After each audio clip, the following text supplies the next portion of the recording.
We'll go ahead and call to order the USD 489 Board of Education Board meeting for Monday, January 28th, 2019. First thing is the approval of the agenda. So moved. Do you have a second? Second. Been moved by Board Member Schwartz, second by Board Member Adams. All those in favor, aye. Aye. All those opposed, nay. Motion passes 7-0. Next, we'll move on to audience participation. This is the one and only opportunity to come forward if you would like. All these people are going to take it. Okay. Oh, yes, sir.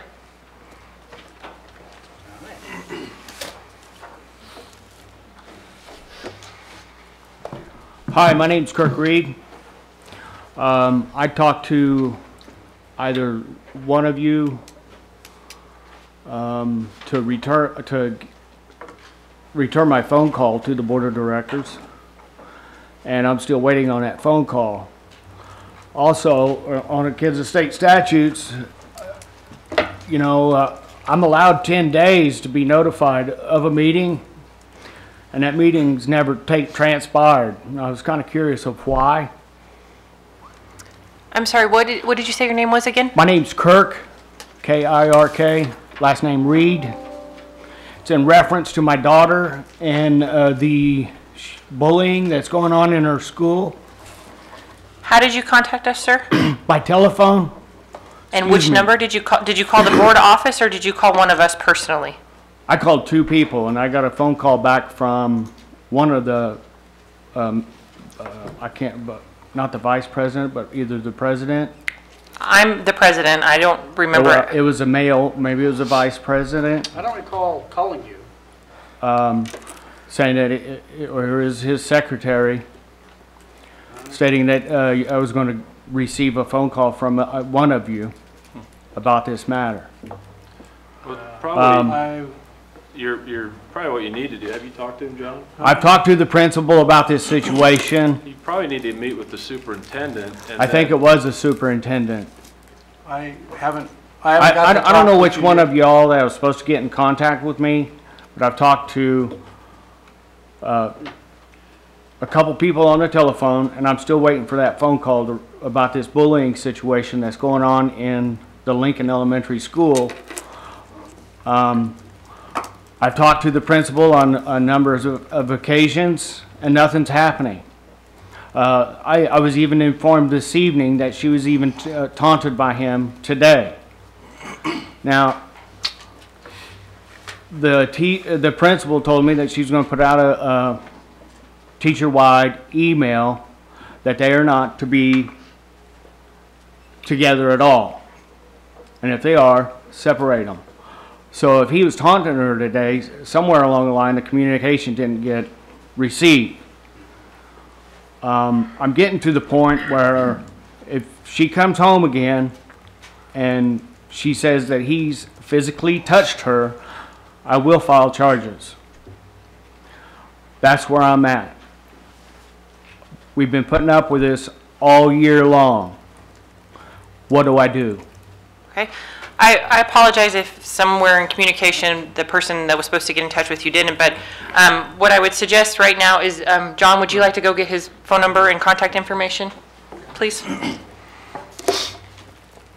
And as far as the open, like the notice of meetings, Sarah posts those notices in the newspaper. How many days in advance do they go in? A week in advance. Week in advance. Well, according to the Kansas state statutes, and I'll read you the statute number if you need to be notified of that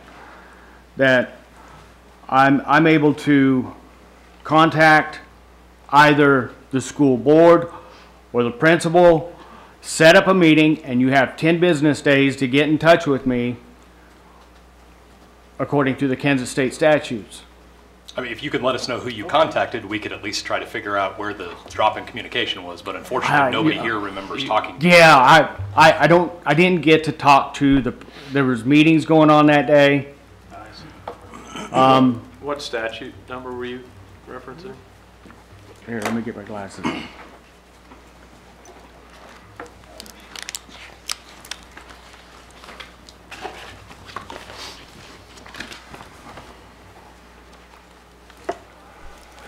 Parents request a meeting and requirement meetings and that's 72-6155. Would you like a copy of that? I've got it, thank you. Well, I know we take bowling very seriously, and I hope your daughter's okay, so we can just get information. John, Superintendent Thyssen will talk with you. Thank you. So am I getting brushed off, or? No, you're, right here, the superintendent is right here. He's going to talk with you.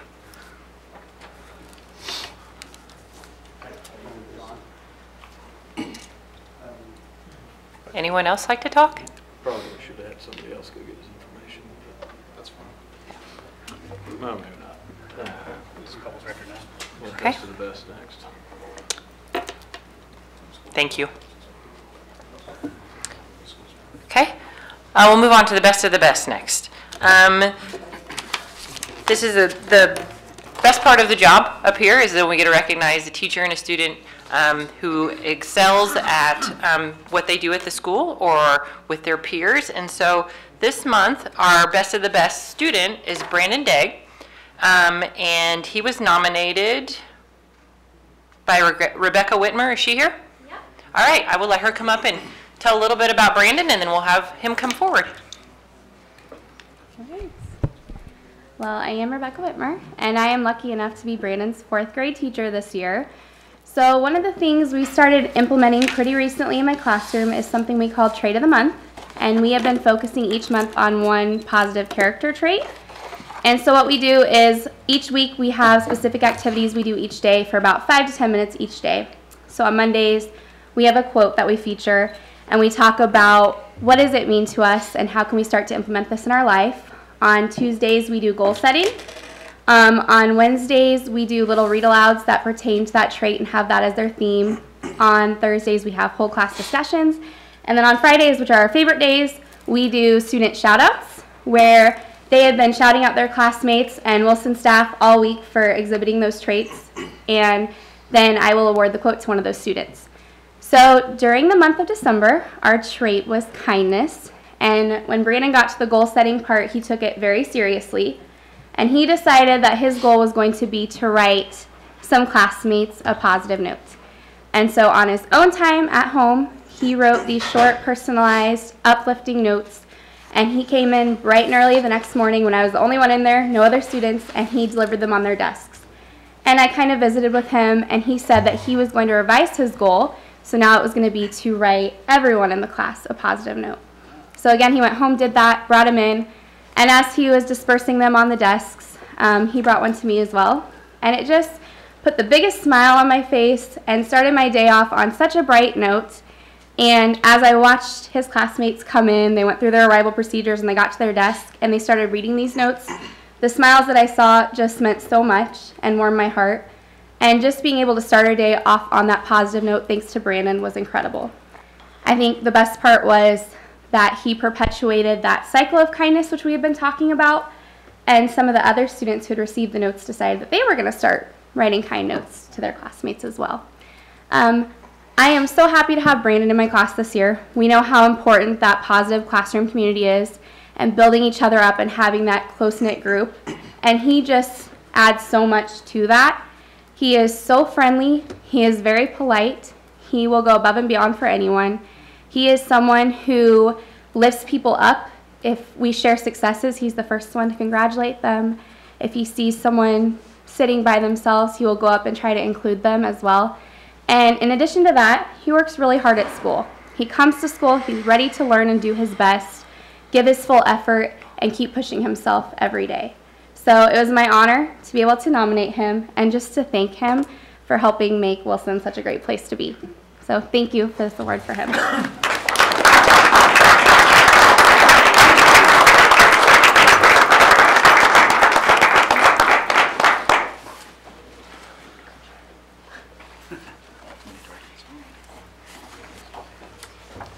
Nice job.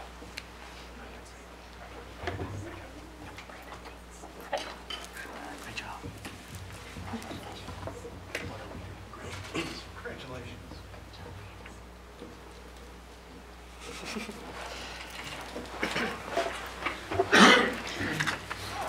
Thank you, Brandon. Our staff member for the month is Mackenzie Flynn, and she was nominated by Kristen Lindenberger. The names are in different places. Okay, I'm just gonna read really quickly what I wrote or emailed. Mackenzie is my full-time assistant. She's actually 4.5 years. I've been there 7 We're in Munger with Early Head Start, and so working with toddlers, you get really close. She is always smiling when she comes in. She always stays calm when working with all kids, which is really hard with toddlers. She jumps in and does what is needed, from helping with kids one-on-one to taking over group settings if I'm needing to leave. She always asks if anything else is needed to be done. If I ask her to help with or do anything, she does it quickly and with a smile on her face. She gets along with everyone in the classroom and helps my classroom run very smoothly.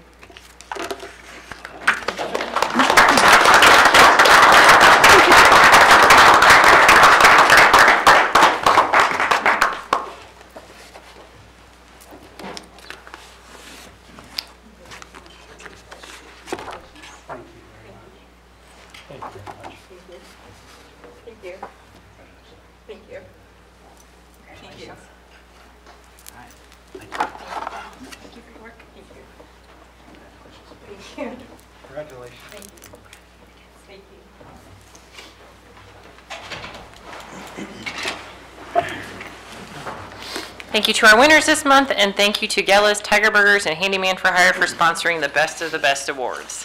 Thank you, guys.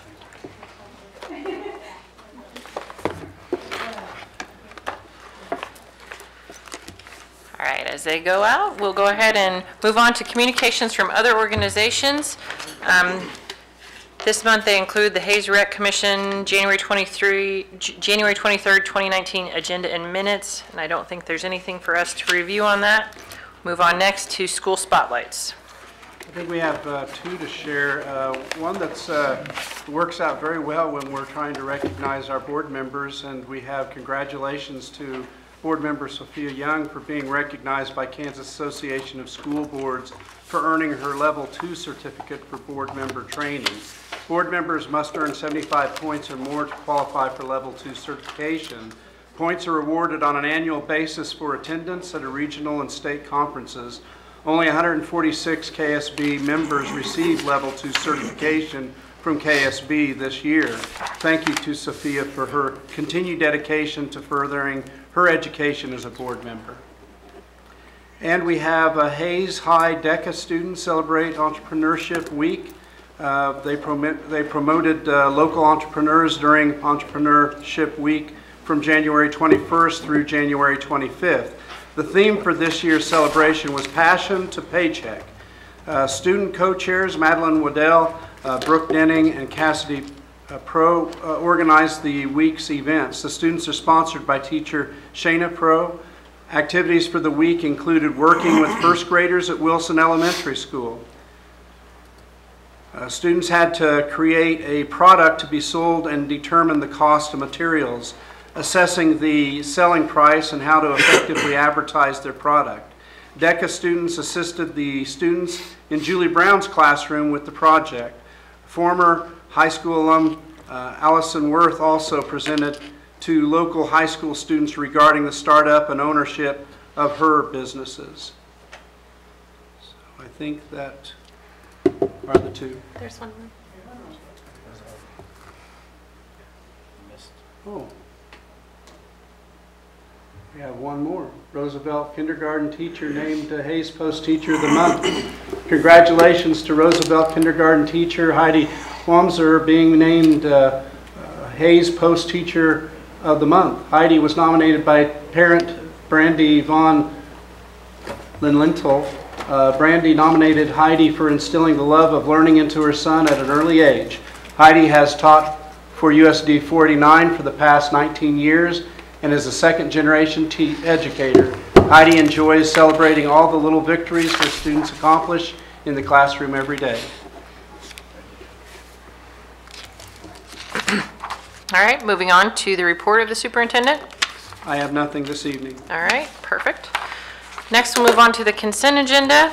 The consent agenda this evening includes the board meeting minutes from January 14th, 2019, the approval of bills in the amount of $773,906.98, personnel and transactions The financial reports, including the clerk's report, the investment report, and the petty cash report.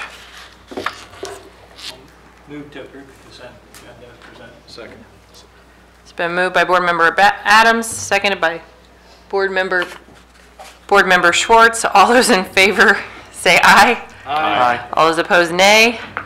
Motion passes 7-0. And before we move on, I'd like to acknowledge last board meeting, I missed two retirees that have significant years of service to the district. Mary Jo Chambers was an HMS teacher for 16 years, and Rhonda Lee was an HMS teacher for 18 years.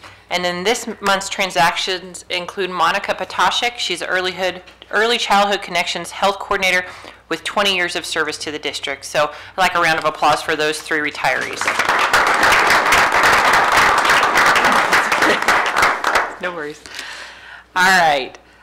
Moving on to old business. We're going to have a review of the board bond work, and we have our guests here, Amber Bevelin with the DLR group, including Ron Ferris, Preston Moore with Amber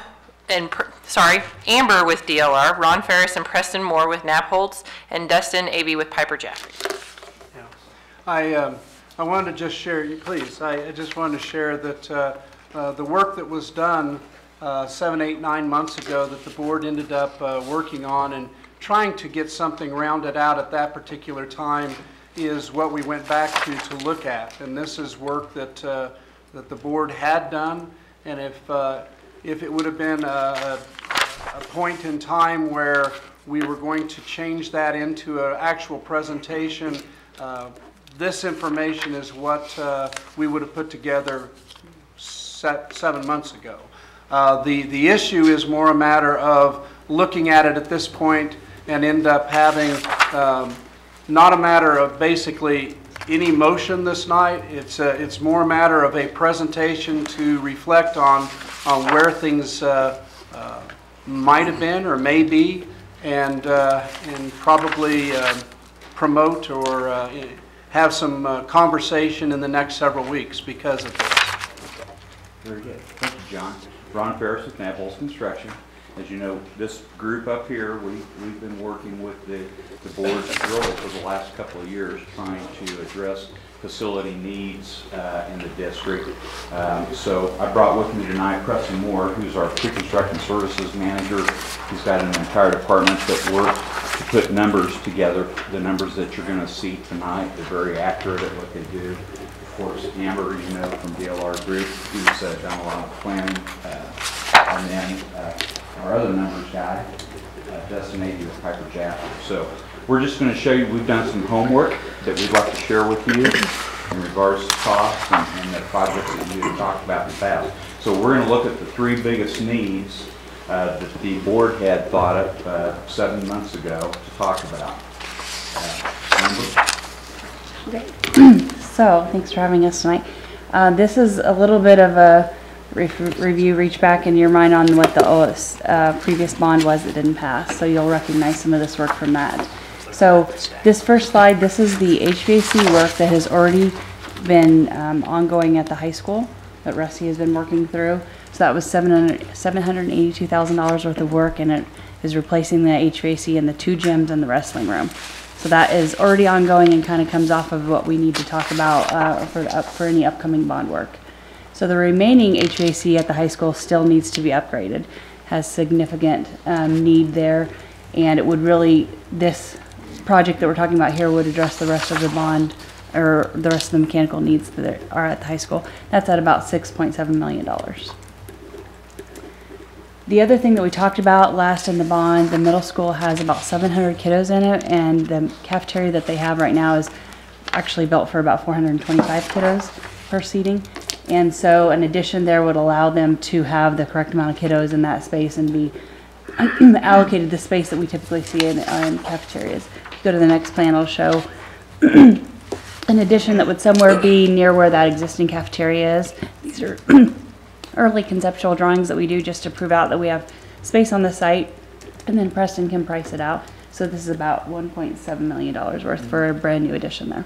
If you'll remember, this building does already have a FEMA storm shelter. They're off to the east side of the plan there, so this would just be a cafeteria addition, wouldn't have that aspect.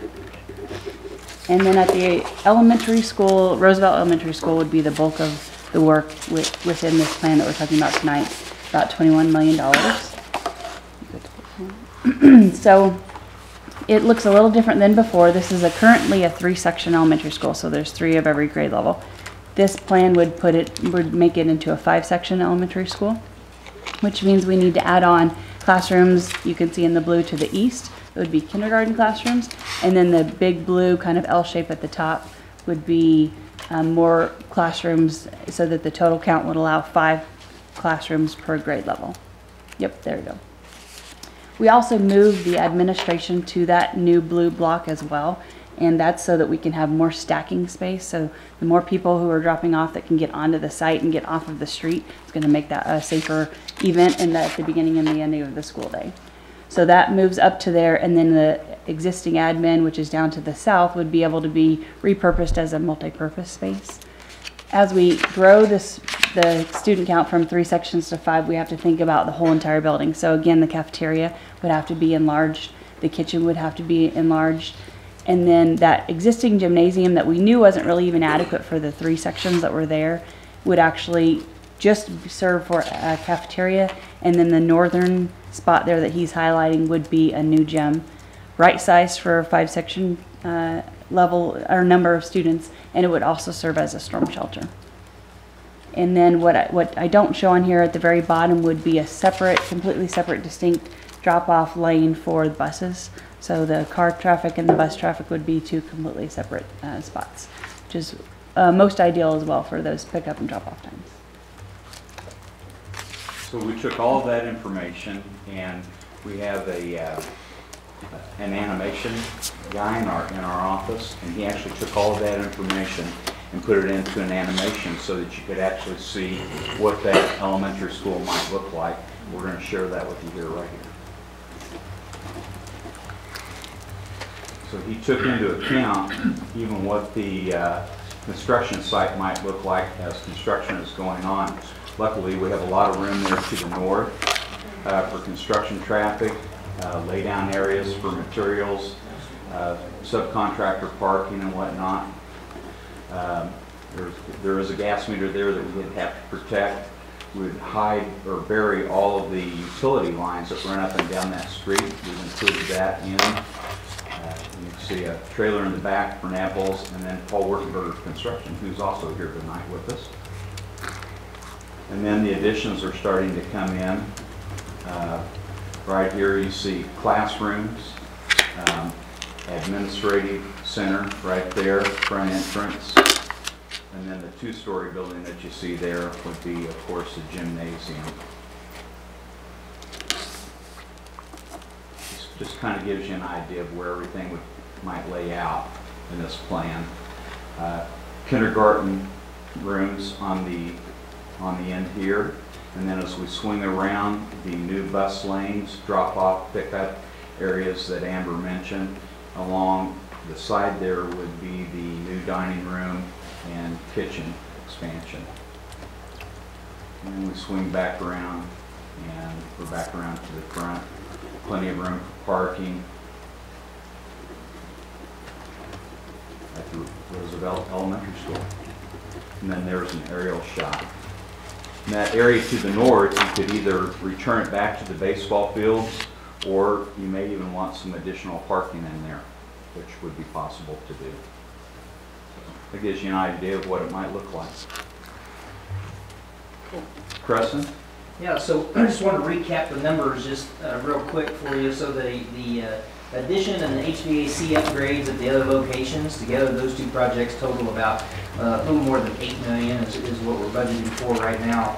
The work done at the Roosevelt Elementary School, which is $21,370,000 that you just saw on that animated slideshow, total together $29,414,925. Just wanted to be sure that everybody knew that was total program cost. That's not just construction dollars. That's everything that you would expect to pay on a project like this, the associated design fees, and we also have money in there for the things that you would buy, your fixtures, furniture, and equipment for your new spaces, as well as the bond fees are in that number. So no additional fees at this time. That is an all-in number that you could expect from this project. Thank you, Preston. Some numbers. Good to see everyone again.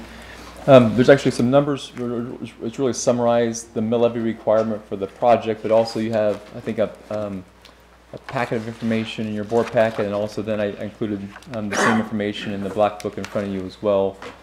As you're well aware of, really with any bond issue, and we try to develop a plan of finance that meets or matches the objective of the financing or of the facility plan. And so we looked at a number of different options related to term of financing. There's a number of factors included in the plan of finance, including interest rates, assessed valuation, projections, etc. This is a very high-level analysis. We've really been very conservative on interest rate assumptions. We're assuming no growth in assessed valuation in future years. And we're just trying to give you some perspective on, based on just changing the term of finance, what the mill levy requirement would be for the project before you this evening, the $29,415,000. And again, you think about the financing plan matching what the facility plan would be, and as you look at the term of financing, you also got to think about what future projects may look like and the timing of those particular projects. But as an example, for a 10-year financing, the mill levy requirement for this project would be 11.35 mils. Again, I think we looked at average home value, about $150,000 within the school district. And the other thing I think that, if I recall correctly from a few years ago, I believe there's a survey that was completed that really identified kind of that $12 to $15 per month was a range that would be supported by patrons in the school district.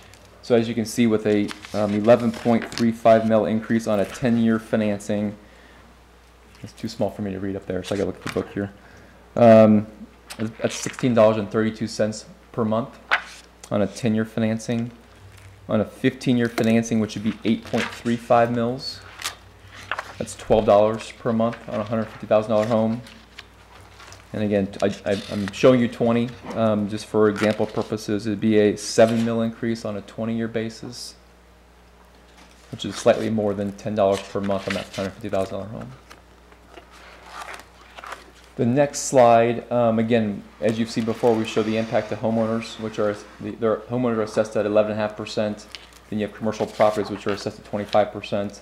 Again, I won't go through all the figures, but again, just gives you some perspective on various values of business and what the respective mill levy requirement would mean to those values.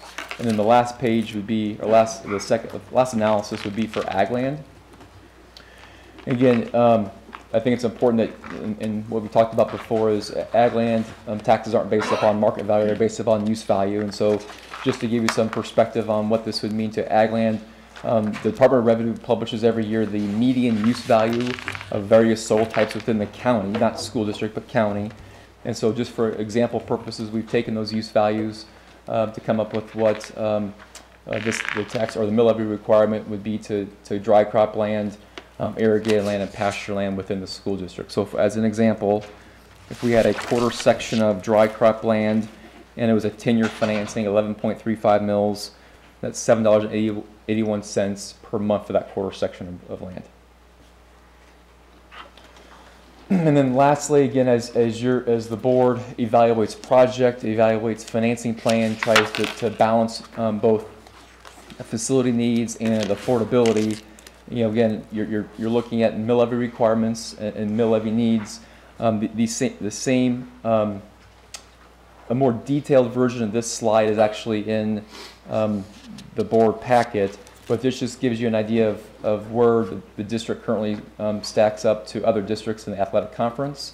The one in the black book actually compares, which I think is interesting, and it'd be very comparable to this. It actually compares what 1 mil generates, which I think is important. It evaluates state aid among those school districts. And then this one looks at enrollment as well.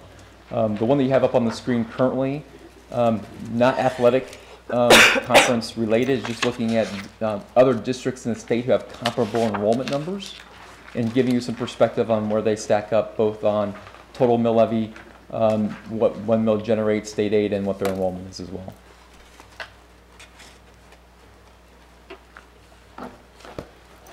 That concludes the information that we have to share with you. And we'll take any questions if you have any.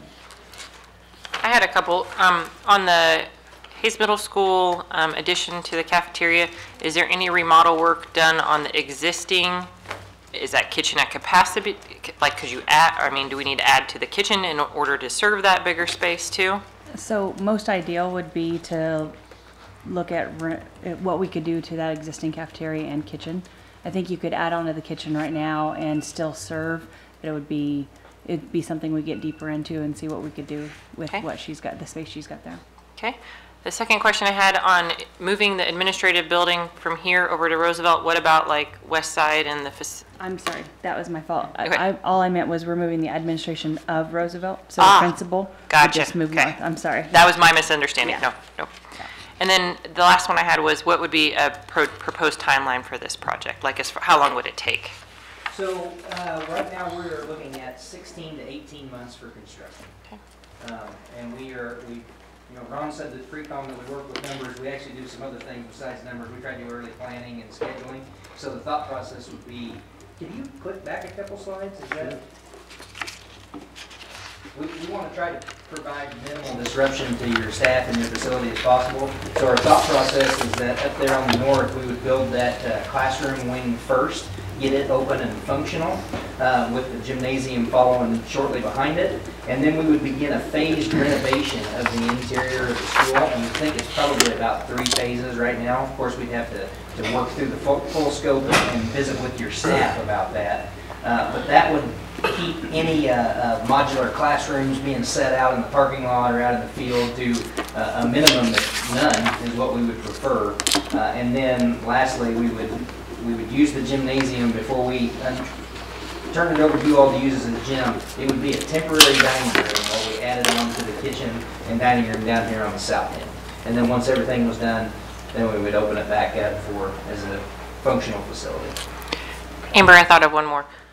With this addition to this making this a 5-section school, does that allow us the ability with the numbers and projected growth to eliminate one other elementary school? Yes. Okay. So the thought process here was that you would be able to eliminate Lincoln, the Lincoln building, because it is your oldest, one of your oldest assets, if not the oldest. This one, so yeah, this absolutely would take care of that capacity. Okay. So, and if you remember Roosevelt, I have my cards with us, but when we did the cards, you know, it really had the best aspects. Really, the only issues where it didn't have a storm shelter, so we're solving that here. It had great classroom spaces. All the classrooms that are there now are perfect size.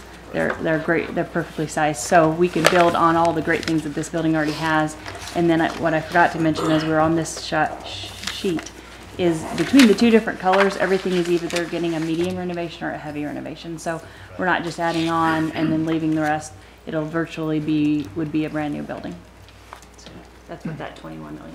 And Mandy had asked about scheduling from an election perspective.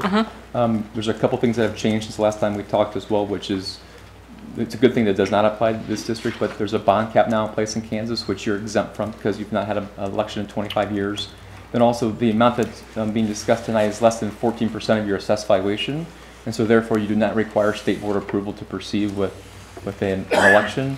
So from a timing perspective, it really comes down to the requirements of the county clerk and how much notice they would need to conduct the election. State statute says not less than 60 days. Question, you said 29.4 million is what the costs are now. What's the increase in price for each year that we may delay and not knowing the tariffs and steel and all these things that come up? So over about a 10-year history, the average is 4.7% inflation, with the last couple of years being up around 6 or 7. So you can see those numbers start to add up quickly. And then question on the finance. Say we finance 29.4 million or wherever we're at that point, should it get elected, get voted on. How much interest will we pay over that time? It's a great question. Actually, if you that black book, if you go to tab number 2, this is actually a very good question because it talks about maybe some interest cost differences between a 10 and 15-year financing as an example.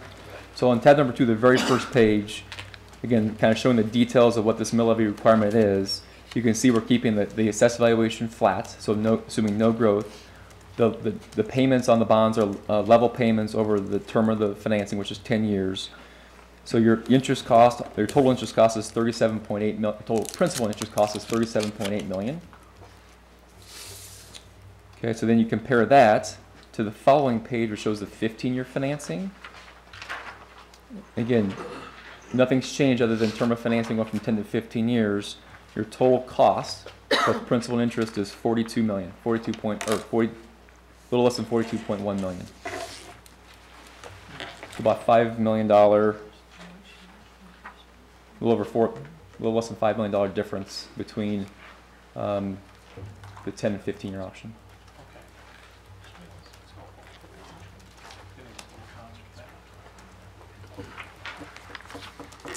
And maybe you said, did you state as far as on the time frame when Board Member Fox had asked about that? So are you recommending a special election, or are we looking at waiting until the next major election as far as that would be really a board decision. I know it's kind of been up in the air as to whether or not you should do them with special election, you shouldn't. Yeah. From my perspective, a special election would allow you, so in the fall, you all know in November, you have board member elections several years. So if you had a special election, that allows you to stay clear of that issue and have people focusing on just the bond issue, rather than having people at the polls voting on, for instance, voting on board member positions and maybe not as educated about the bond issue. If you were to do a special election, again, that only having to be 60 days notice and not really having anything else that would drive when that would be, you could definitely do it this spring. It could be as early as 60 days from wherever you decided to announce it. So. And yeah, exactly, that would be a mail-in ballot. I mean, we would recommend a mail-in ballot because you can get more, you know, as you remember. So the first bond you guys had, before we were involved, you had about 600, a little over 600 parents that voted, and then the last bond we got it up to about a little over 900, so 24%. So it's pretty clear that we'll have to reach outside of your parent group, your vested voters, to reach more people who would want to be voting on this option.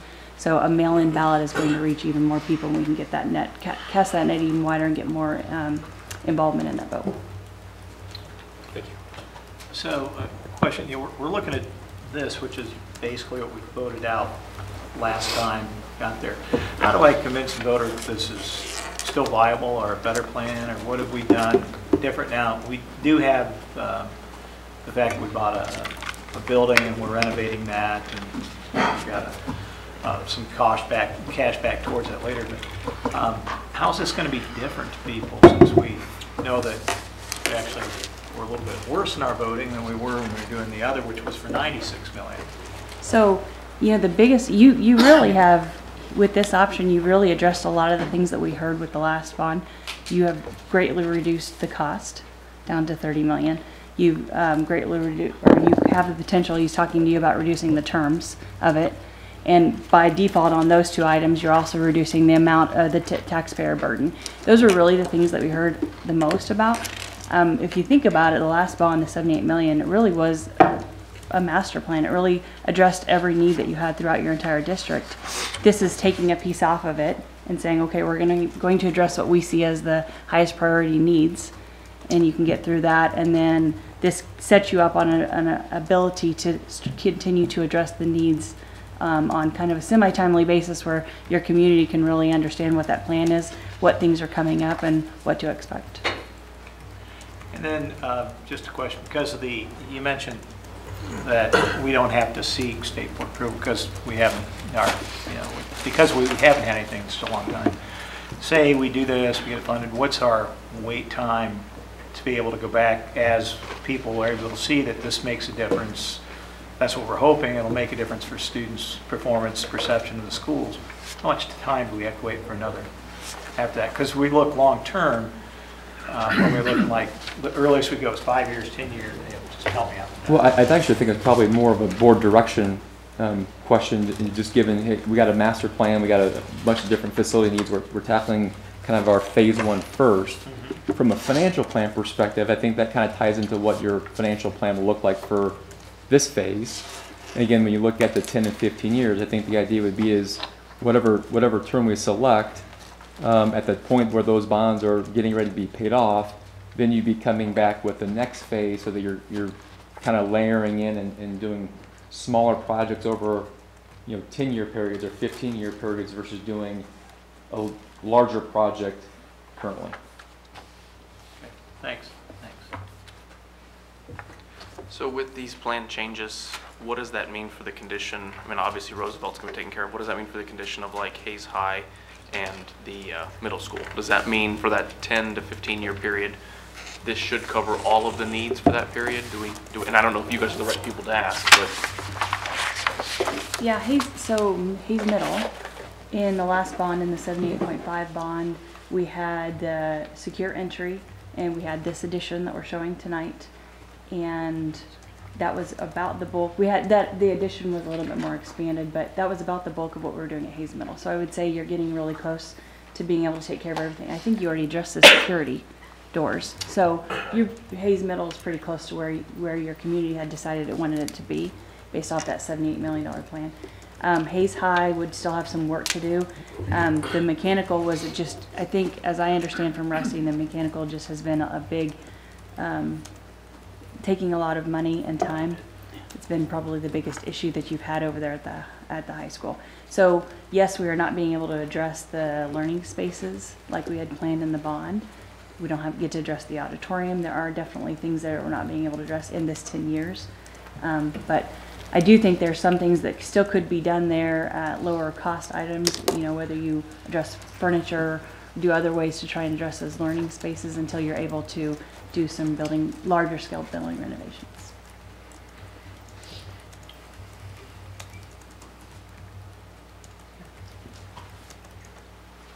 Anyone else have any questions? I just want to say thanks for coming back with, again, identifying some things that really do stand out. I mean, I've kids at the middle school, and that lunchroom is a little tiny on whatever night, but and some of the other bigger issues, and then responding to that need that we have indicated elementary schools was part of it. Focusing on one, maybe that is a better approach for us. So thanks for bringing this information to us. Appreciate that.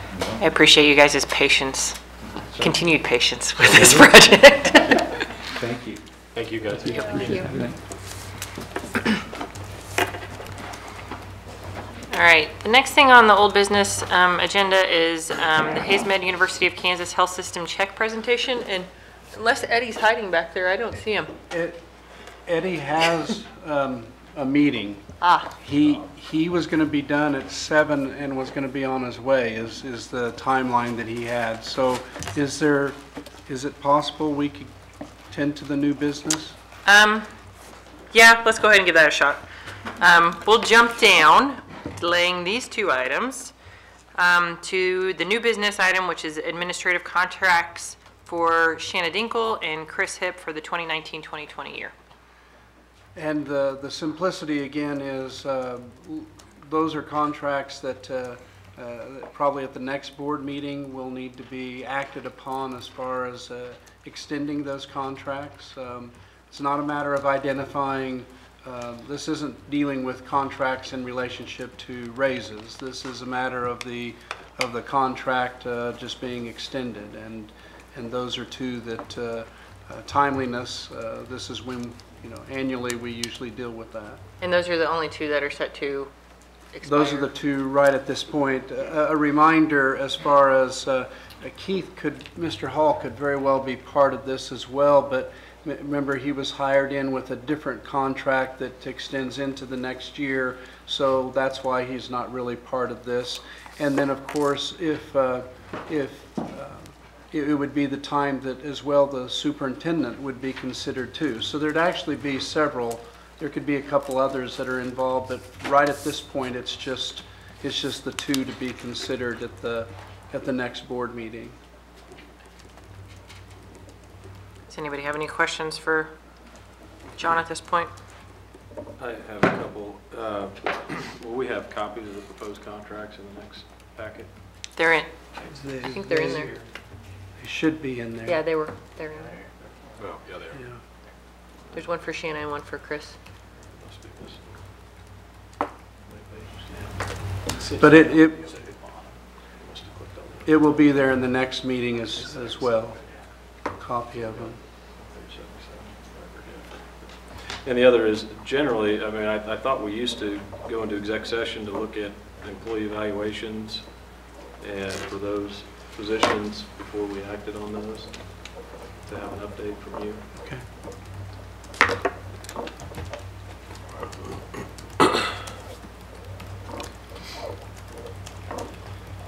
Anyone have anything else?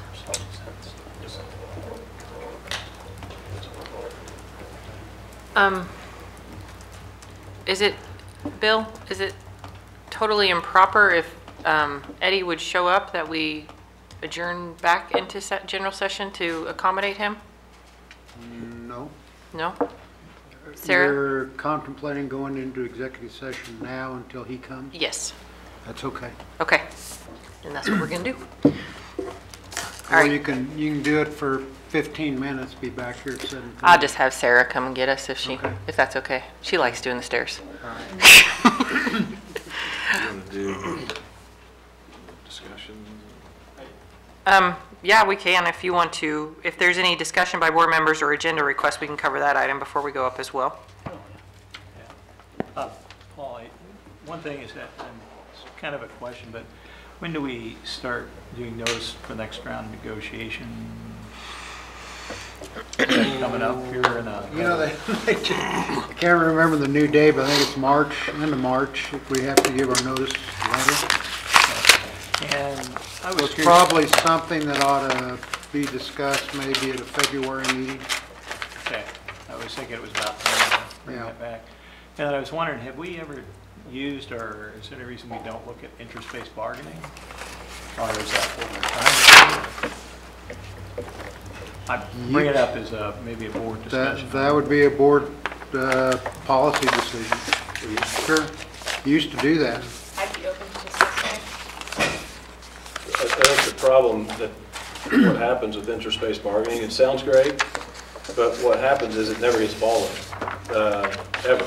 Except for when there's a controversial issue, then it gets started.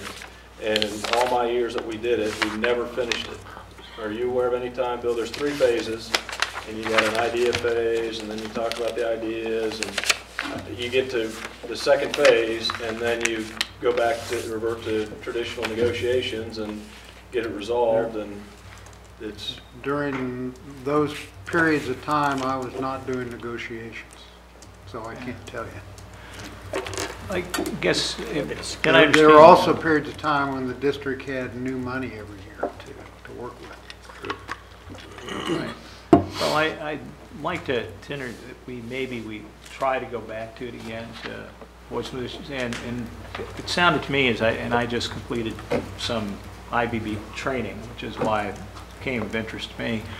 But part of that was the fact that the negotiator could come from federal negotiator, could be the one to facilitate those meetings. Yeah, and, you know, that's a board policy decision to make, and it also requires the agreement of Hayes NEA too. So yeah, and I don't know where they are in that. Yeah. But it seemed like maybe it's worth trying to do, and maybe can't go too wrong.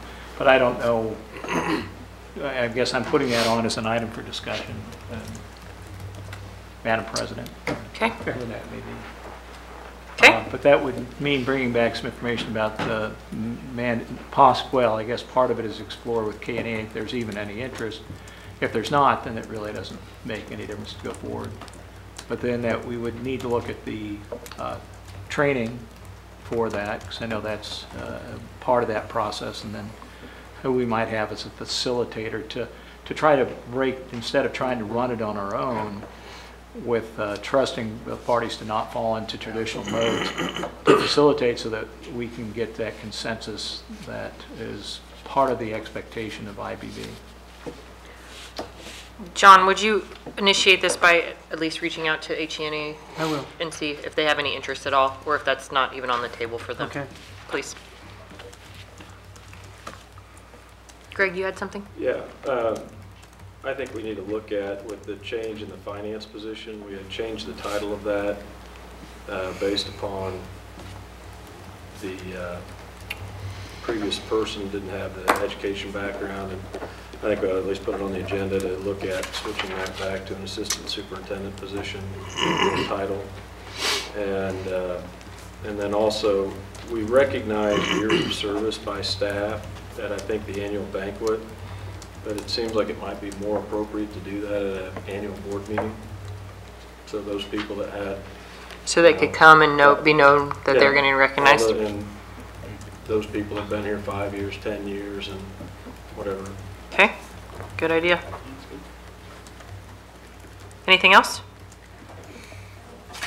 Well, let me make a little announcement, I guess, is the way to put it. I think this is the right place. I'm a member of the Hayes Area Children's Center Board as a board rep from our board here. And I just want to let people know that we held a planning session on January 19th from 8 a.m. to noon, and we conducted a SWOT analysis and discussed various issues that the Hayes Area Children's Center is having and put in some action plans to resolve those issues. So I want to give an update to everybody that they're doing pretty well, and there's some planning going on to make it even better. Cool. That's it. Good. Thanks. Thank you. Okay, so now we have Gary Seacrest here. He's hiding back there. This podium always throws me because I can't see who's sitting behind it.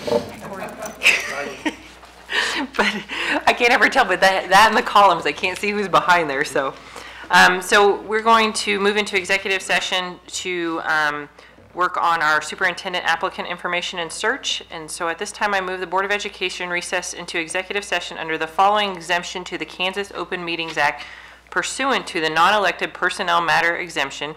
The subject to be discussed during executive session is finalizing superintendent search interview applicants. Open session will resume at what? How long do you suggest, Gary? He said he told me already 45 minutes. You want to break first? So we're going to take a quick 5-minute bathroom break, and then we will start executive session at 7:30 to resume an open session at 8:15 in the Topher boardroom. The persons to attend this is the Board of Education, and with the potential to possibly include, if called upon, Assistant Superintendent, Director of Special Education, Director of Finance, Board Clerk, and Board Attorney if needed. Second. Oh, and Gary. Sorry, I meant to include Gary too. Second. It's been moved and seconded. All those in favor, aye. Aye. All those opposed, nay. All right, motion passes.